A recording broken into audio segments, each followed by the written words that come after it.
দেশনেত্রী বেগম খালেদা জিয়াকে দেখেন সকল প্রতিহিংসার ঊর্ধ্বে উঠে তিনি আজকে গোটা জাতি আজকে এখানে শুধুমাত্র বিএনপির মানুষজন যে কালকে এখানে জানাজাতে শরিক হয়েছিল তা কিন্তু নয়, গোটা মানুষের, এমনকি আওয়ামী লীগের অনেক মানুষ আমি দেখেছি, আমাদের সাথে আওয়ামী লীগ করা আমাদের অনেক বন্ধুবান্ধবরা আমরা সেখানে জানাজায় দেখেছি উপস্থিত। দেশনেত্রী বেগম খালেদা জিয়া শুধুমাত্র যে বিএনপির চেয়ারপারসন তা কিন্তু নয়, সাবেক 3 বারের প্রধানমন্ত্রী, শুধুমাত্র সেখানেই তার পরিচয়টা সীমাবদ্ধ নেই। 5ই আগস্ট পরবর্তীতে আপনারা দেখেছেন গোটা জাতি তার অভিভাবকত্ব মেনে নিয়েছে। সকল দল মত নির্বিশেষে ফ্যাসিজম বিরোধী সকল শক্তিসহ সবাই আজ তার অভিভাবকত্বের এই জায়গাটা শূন্য করে তিনি আমাদেরকে চলে গেলেন।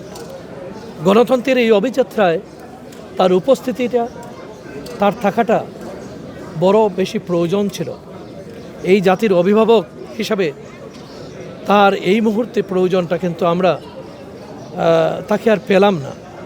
তো এই শূন্যতাটা অপূরণীয়, কারণ এই সকল নেত্রী যুগে যুগে বা ক্ষণে ক্ষণে জন্মায় না, এরা হয়তো বা শতাব্দীতে একজন আসে। যেমনি এসেছিলেন শহীদ প্রেসিডেন্ট জিয়াউর রহমান, এবং তারই উত্তরাধিকার হিসেবে বেগম খালেদা জিয়া ঠিক একই পথে চলেছেন এবং নিজেকে অনন্য এক উচ্চতায় ব্যক্তি মানুষ হিসেবে প্রতিষ্ঠিত করেছেন, যিনি শত নির্যাতনের ভিতরেও দেশের প্রশ্নে ছিল আপোষহীন। দেশের স্বাধীনতা এবং সার্বভৌমত্বের ব্যাপারে তার ছিল একটি আপোষহীন অবস্থান এবং তার শক্তিশালী অবস্থান।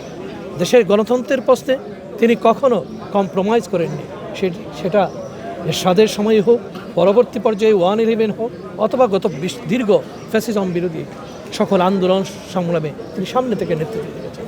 কারাবরণ করতে হয়েছে এই বৃদ্ধ বয়সে এসে, কিন্তু কখনো তার মেরুদণ্ডটা ভেঙে পড়েনি। তিনি শির দ্বারা উঁচু করে নেতৃত্ব দিয়ে গেছেন গোটা জাতিকে। আবার যখন দেশের প্রশ্নে সকল প্রতিহিংসার ঊর্ধ্বে উঠে এই একই নেত্রী, কারো বিরুদ্ধে কোনো অভিযোগ নেই দেশ গঠনের প্রশ্নে, আবারও সকল প্রতিহিংসার ঊর্ধ্বে উঠে সবাইকে নিয়ে দেশ গড়ার কথা চিন্তা করেছেন। এটাই হচ্ছে তার চারিত্রিক বৈশিষ্ট্য। আমরা আগামী দিনে তার এই চারিত্রিক যে বৈশিষ্ট্য আমাদের সামনে রেখে গেছেন, তার যে জীবনাচরণ আমাদের সামনে রেখে গিয়েছেন, তার যে কর্ম আমাদের সামনে রেখে গেছেন, তার যে দর্শন এবং সেই দর্শনের প্রতি যে অগাধ বিশ্বাস এবং তার দেশের প্রতি যে মমত্ববোধ, দেশের প্রতি যে ভালোবাসা, সেটাকে ধারণ করেই আমরা আগামী দিনে পথ চলব। এটাই আজকে আমরা এখান থেকে শপথ নিলাম। তার জন্য আমরা মহান আল্লাহর দরবারে তাকে যেন আল্লাহ জান্নাতবাসী করেন এই দোয়াই করে গেলাম। দেশনেত্রী বেগম খালেদা জিয়াকে দেখেন সকল প্রতিহিংসার ঊর্ধ্বে উঠে তিনি আজকে গোটা জাতি আজকে এখানে শুধুমাত্র বিএনপির মানুষজন যে কালকে এখানে জানাজাতে শরিক হয়েছিল তা কিন্তু নয়, গোটা মানুষের, এমনকি আওয়ামী লীগের অনেক মানুষ আমি দেখেছি, আমাদের সাথে আওয়ামী লীগ করা আমাদের অনেক বন্ধুবান্ধবরা আমরা সেখানে জানাজায় দেখেছি উপস্থিত। তো আওয়ামী লীগের অনেক লোকজন সেখানে উপস্থিত হয়েছিল। এর মানে বুঝতেই পারেন তিনি তার অবস্থান দিয়ে তার কাজের মাধ্যমে তিনি সেটা অর্জন করেছিলেন। গোটা জাতির অভিভাবক হিসেবেই তিনি কালকে চিরনিদ্রায় শায়িত হয়েছেন। তো আমাদের পাওনা এটাই, আমাদের অর্জন এটাই, এর বেশি আমাদের কিছু চাওয়ার নেই। তবে রাষ্ট্রের প্রশ্নে, জাতির প্রশ্নে, বিচারের প্রশ্নে এটা চলমান থাকবে তার স্ব-স্ব গতিতে।